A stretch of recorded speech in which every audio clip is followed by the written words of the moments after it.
Então, muito boa noite a todos. Boa noite.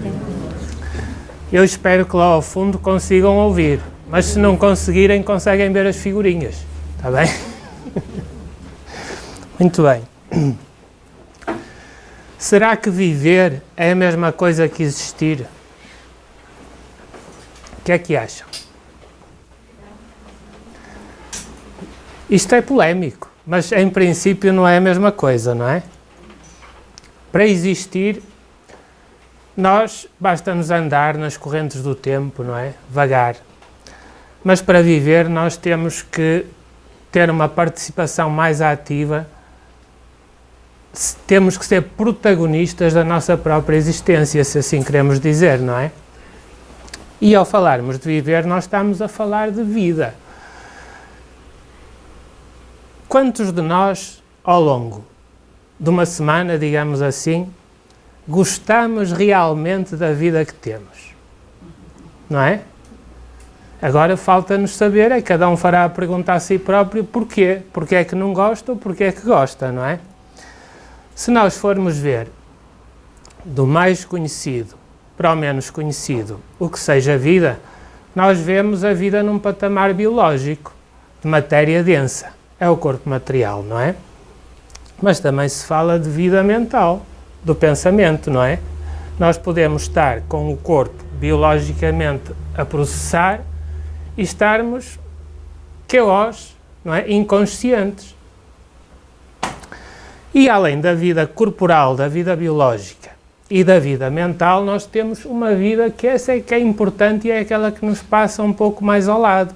Mas não adianta nada, são leis da natureza, a gente não escapa, não é? Que é a vida espiritual. Então, nós somos, na ótica espírita, seres espirituais em corpos densos. Isso quer dizer que o corpo material pode ser como um casaco, que vai andando, gasta-se, e quando se torna imprestável, sai e a gente continua. Faz sentido? Eu não consigo ver aqui porque a configuração é muito pequenina e eu já passei dos 50, estão a ver? Portanto, vou ter que virar-me de lado. Então nós temos a lei de reprodução, que é uma das leis no livro 3º do Livro dos Espíritos, não é? Que tem a ver com a evolução das espécies ao longo de milhares de anos, que nos fala do corpo material que é perecível. Temos a vida mental com múltiplos estados alterados de consciência. Temos a vida espiritual, que nos fala, na ótica espírita, de uma evolução do ser espiritual num fluxo incessante da mais profunda ignorância para uma sabedoria progressiva passo a passo. Então, como é que nós podemos começar por abordar este assunto dos comportamentos autolesivos? A gente começa de mansinho, que o assunto é sério, não é? Mas não adianta a gente chorar porque não vai resolver. Será que na natureza nós podemos encontrar alguns exemplos do que sejam comportamentos autolesivos? Eu confesso que não sei se encontramos, mas suponho que sim. Já ouviram falar da salicórnia? Antigamente, antes dos estuários estarem poluídos, comia-se. Substituía o sal. É uma planta que aqui não existe, mas existe a partir da Ria de Aveiro.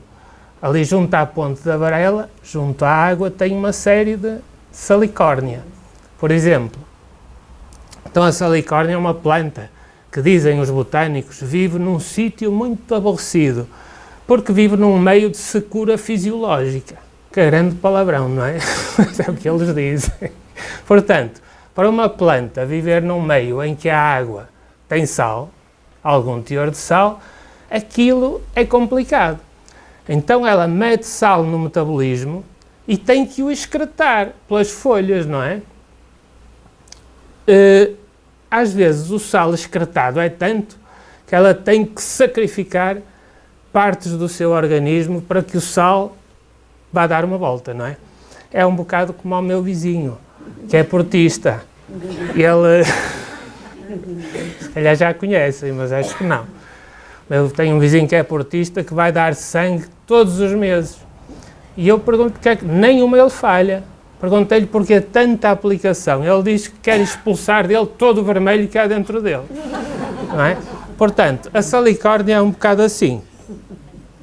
E então, parece um comportamento autolesivo, mas acaba por ser para defender o seu próprio organismo, não é? E sabem que bicho é aquele? Ele estava mesmo de pernas para o ar no jardim dos meus pais. Sabem qual é? É um predador terrível. O louva-a-Deus, os machos, coitados, deverão saber quando têm, por força das leis biológicas, de acasalar com uma fêmea, têm risco de vida. É um comportamento suicida. Porque, apesar de se explicarem por expressão corporal às fêmeas quais são as suas intenções, para explicarem que são da mesma espécie, que não são presa para se alimentarem, eles vão de mansinho, mas a fêmea vai andando, copulam e de repente já estão a comer macho. É um comportamento um bocado suicida, mas é uma estratégia da espécie e a fêmea precisa mais de nutrientes do que o macho que já cumpriu a função dele, não é? Isto aqui, sabem o que é? Já é um mamífero, está mais perto de nós. Parece um musaranho. Os musaranhos andam por aí nos muros, a gente é que não os vê. Sabem que as fêmeas são muito engraçadas quando têm crias, são pequeninos. São muito elétricos, são carnívoros, comem insetos, moluscos, etc. E quando têm crias, a fêmea vai assim pelas frinchas daqueles muros rústicos e leva os pequeninos todos a segurar nas caudas uns dos outros e aquilo anda assim mais ou menos. É muito engraçado. Mas é muito difícil de ver, embora sejam abundantes. Isto parece um musaranho, mas não é um musaranho. Está longe, é um marsupial. E existe nos antípodas, Austrália e creio que na Nova Zelândia.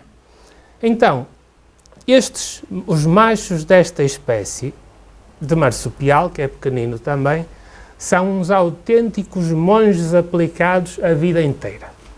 Mas quando lhes dá um clique do cio, eles perdem a cabeça, vão se reproduzir e desencarnam todos. Eles entram em falência biológica. Portanto, também parece que têm um comportamento autolesivo. Mas é evidente que é diferente do nosso comportamento. São estratégias que as espécies adotaram ao longo de milhares de anos de evolução e que de alguma forma aquilo funciona, senão já estariam extintas. Então, viver e querer acabar. Pode acontecer, a gente sabe que sim. Porque a vida tem muitas fases, não é?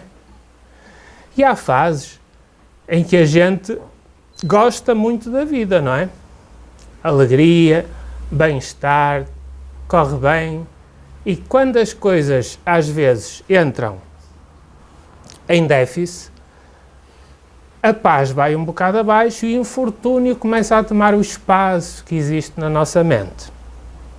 E o pior é que às vezes, sem sabermos, acreditamos que aquilo vai durar para sempre, o que é uma grande mentira. Há de chegar uma altura que as circunstâncias mudam e nós vamos conseguir dar a volta por cima.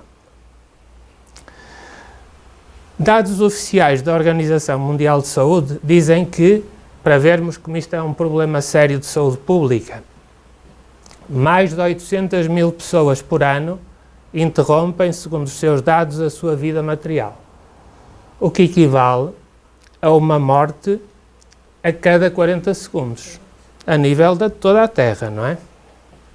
Ou seja, por outras contas, é o mesmo que dizer que de 3 em 3 segundos uma pessoa comete atentado contra a sua própria vida. E este problema espalha-se porque cada caso provoca um sério impacto na vida de pelo menos outras 6 pessoas. O assunto é complicado, não é?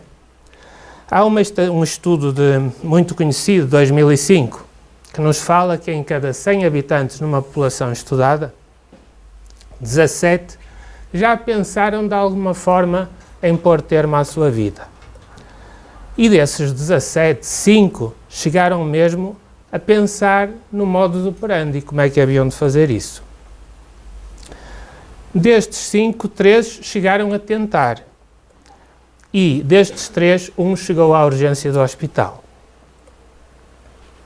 Se nós formos a ver os fatores de risco, vemos que, por exemplo, os transtornos do humor, como a depressão, não é estado depressivo, é depressão, não é?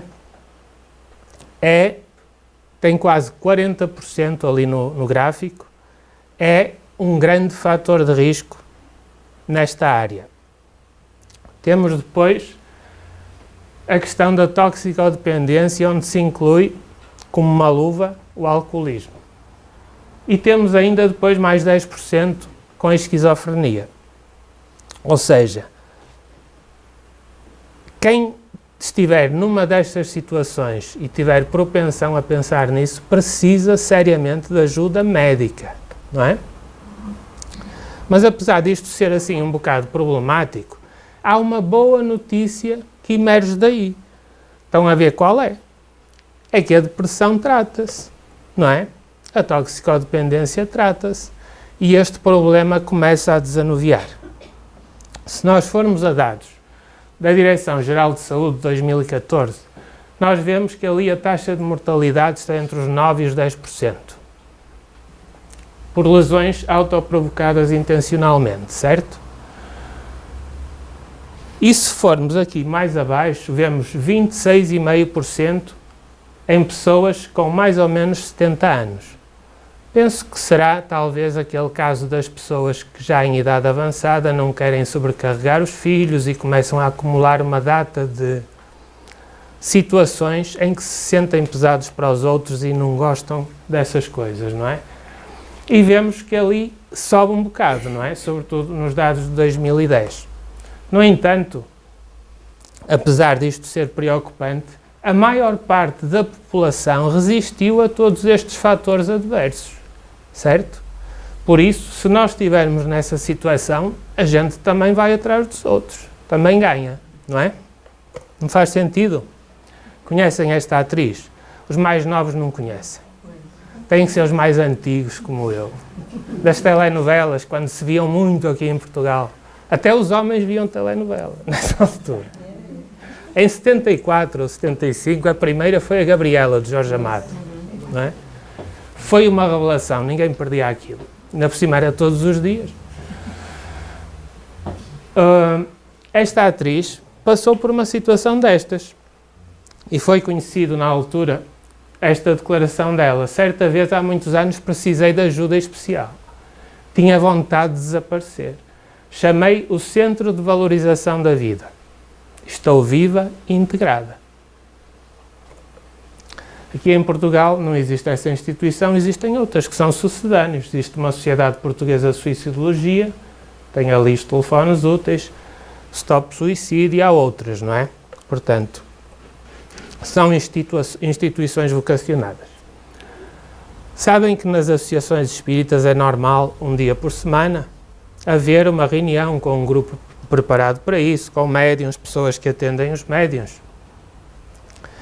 E os amigos espirituais, a equipa espiritual vai trazendo os casos, segundo a sua agenda, que podem ser ajudados naquele enquadramento, nesse tipo de reuniões. E normalmente os casos mais difíceis, os casos com maior expressão de sofrimento físico e psicológico, são de facto os casos dos suicidas. Este caso que vou contar, que vou ler para não fugir aos factos,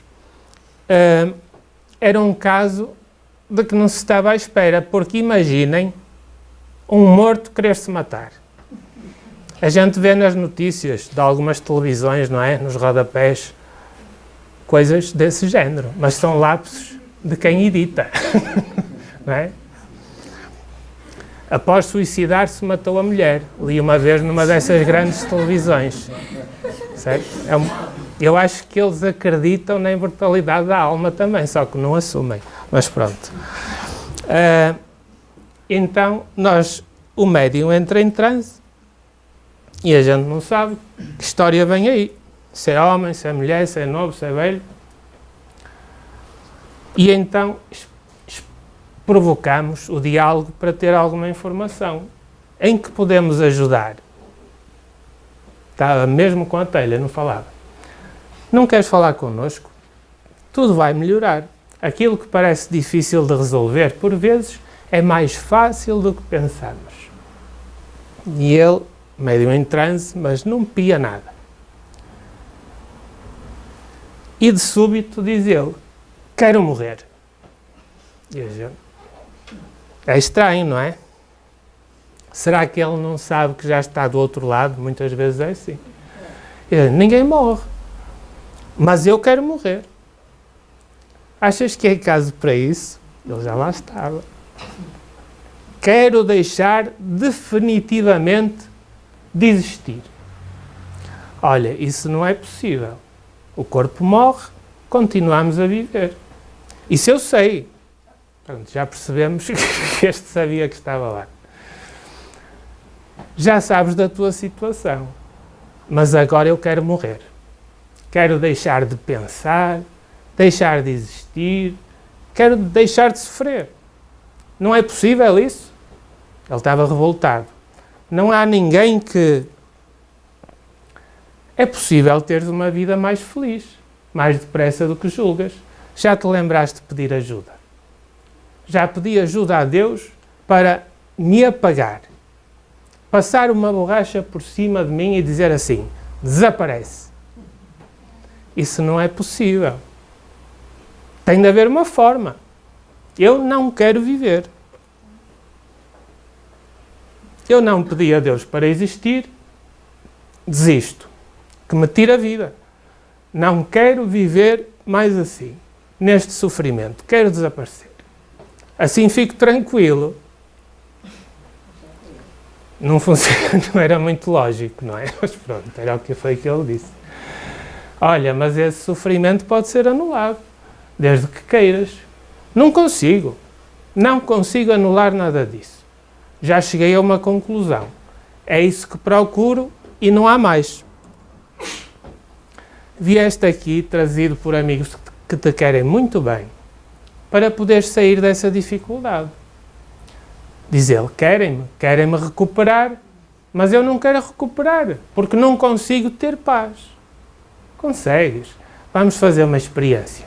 Aceitas que faça uma prece a favor da tua paz? Diz ele, aceito que faças uma prece para ver se Deus me passa uma borracha por cima, para me apagar, desaparecer.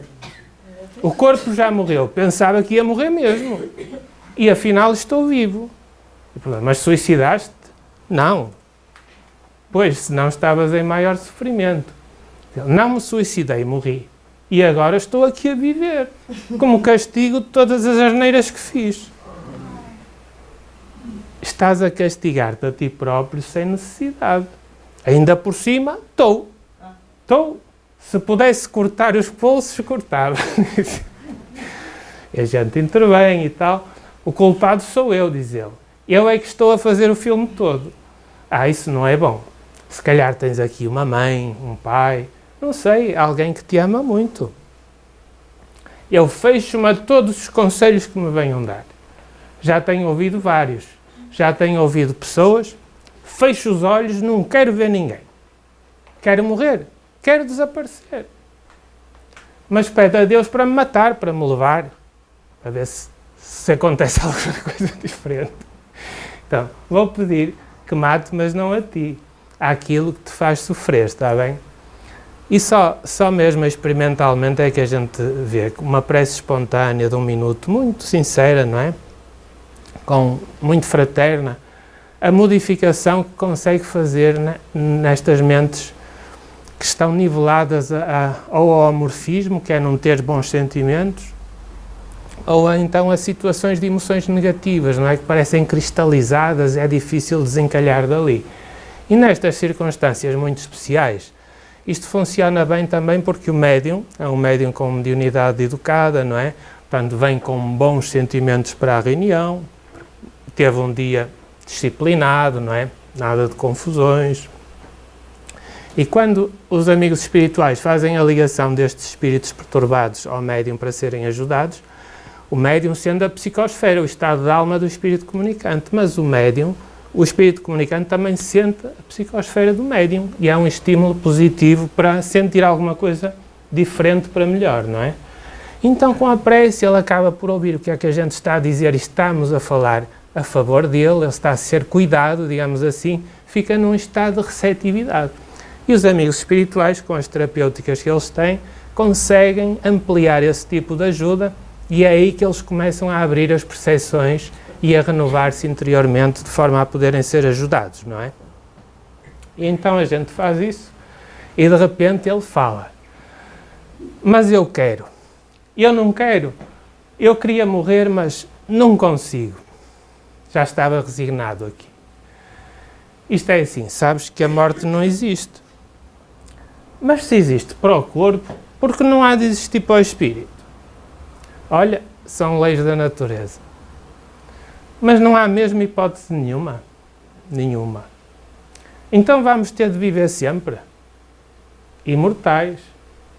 Vou viver assim para sempre? Assim não. Hoje estão a chamar-te para uma vida mais feliz. Então explica-me que hipóteses é que tem.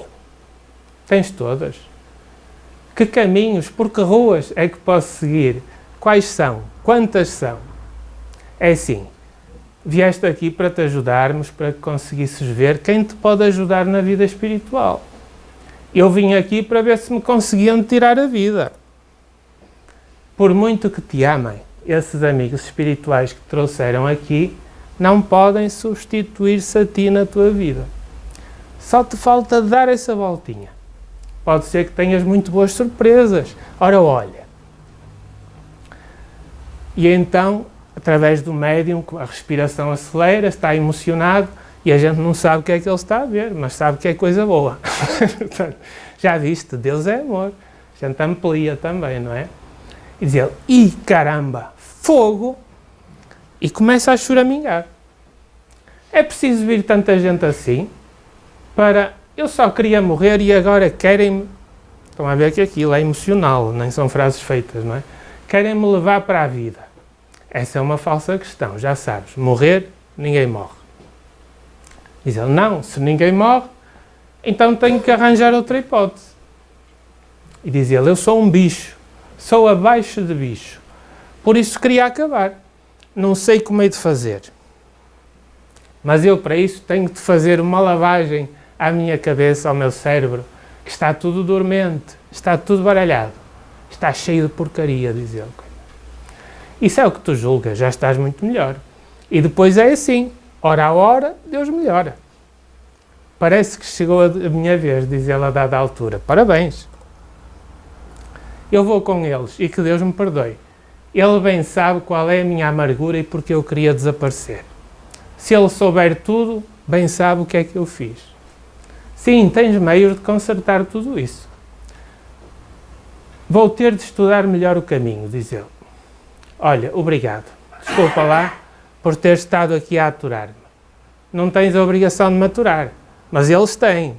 São meus amigos, está a falar dos parentes. Ora, foi um prazer, que Deus te abençoe.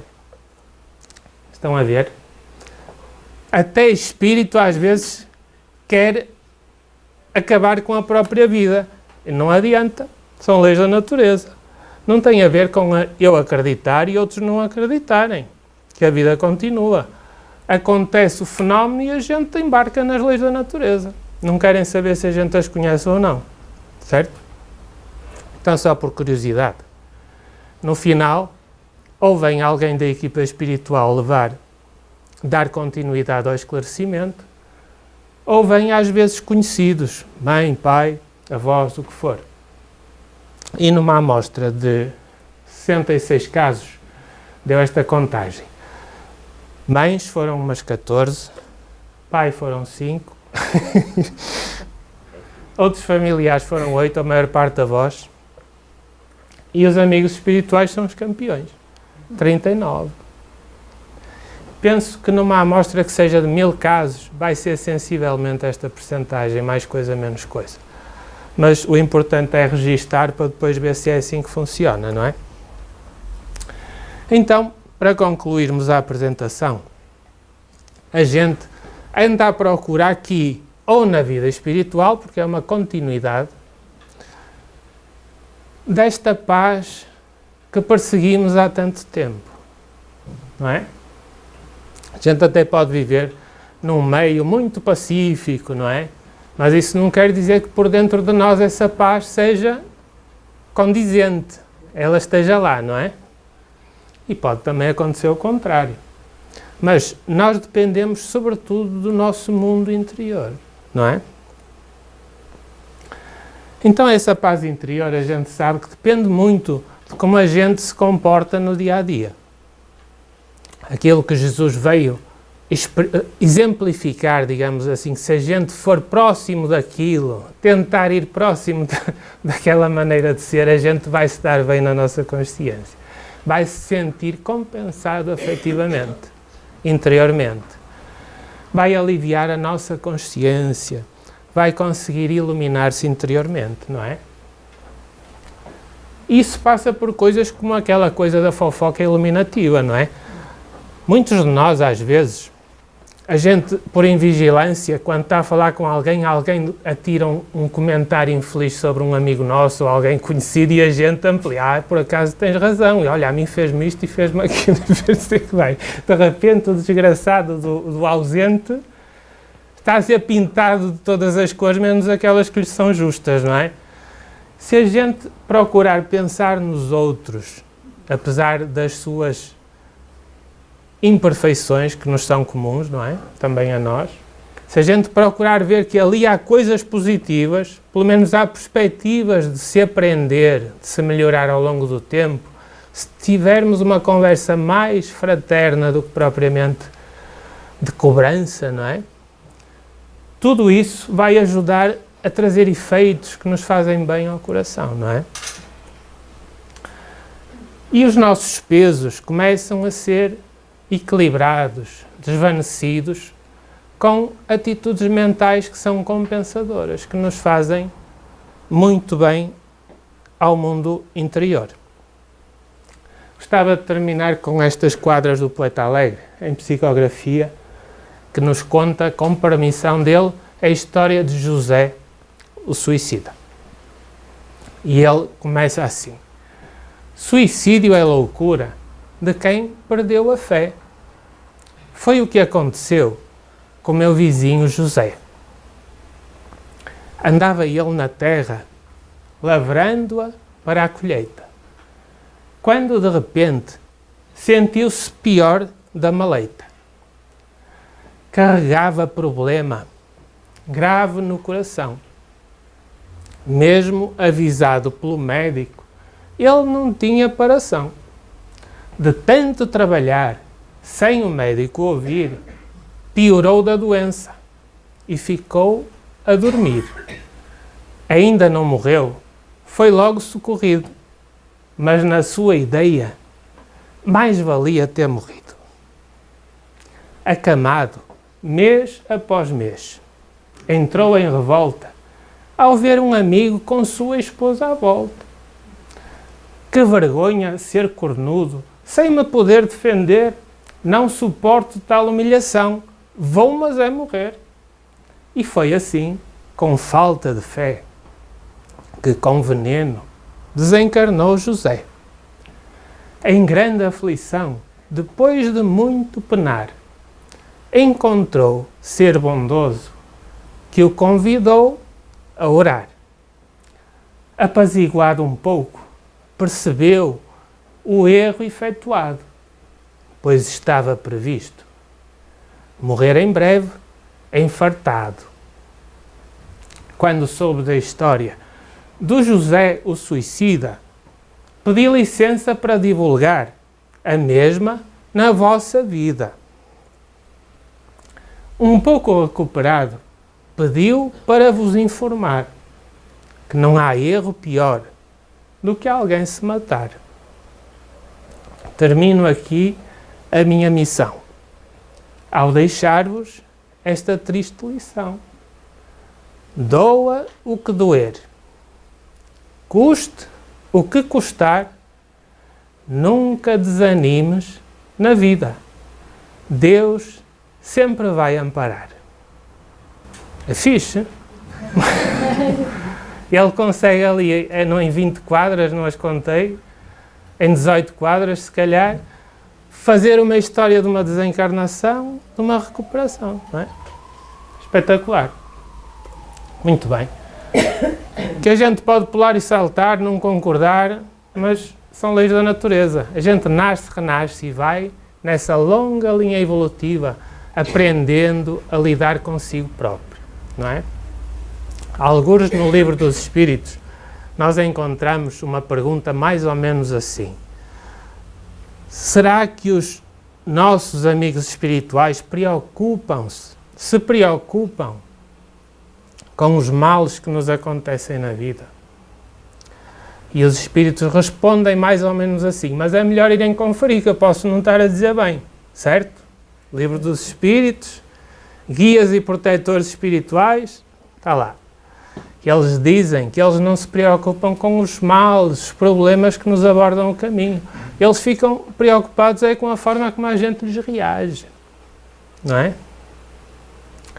Então a gente tem que perceber, à luz do que eles nos ensinam, que ninguém anda aqui perdido, sozinho, não é? Ó Deus dará. Todos nós temos um enquadramento educativo na nossa vida, nas nossas experiências, nos nossos testes, com o objetivo maior de os atravessarmos com enriquecimento interior. Porque quer a gente não queira ou queira, mesmo sem sabermos, todos estamos a melhorar aos pouquinhos, passo a passo, e a alcançar horizontes que se vão aproximando, embora distantes, que nos vão trazer uma alegria muito maior de viver do que a que temos tido no seu melhor até agora. Não acreditam nisso? Vão ver. Era esta a apresentaçãozita que eu trazia. Espero e agradeço a vossa paciência e desculpem lá qualquer coisinha.